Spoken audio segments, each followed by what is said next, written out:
বাংলাদেশে আবারও উত্তপ্ত হয়ে উঠছে জুলাই সনদ নিয়ে রাজনৈতিক অঙ্গন।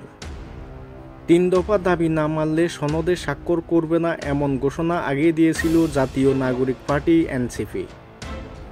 সরকার শেষ পর্যন্ত তাদের রাজি করানোর চেষ্টা করলেও কোনো ফল হয়নি। এনসিপির নেতা আরিফুল ইসলাম আদিব বলেন, আগেও সরকার বিএনপির মতামতকে প্রাধান্য দিয়ে এককভাবে ঘোষণা দিয়েছিল, এবারও তাই হচ্ছে। দাবি না মানলে আমরা স্বাক্ষর করব না। এদিকে সংসদ ভবনের সামনে ৩ দফা দাবি অবস্থান নেন জুলাই যোদ্ধারা। সনদে সংশোধন, সংবিধান অন্তর্ভুক্তি এবং যোদ্ধাদের স্বীকৃতি।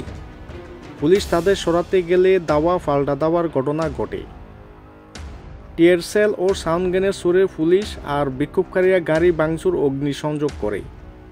ফলে উত্তপ্ত হয়ে ওঠে পুরো এলাকা। জুলাই সনদ নিয়ে এই অচল অবস্থা কাটবে কিনা সেটি এখন দেশের সবার নজরে।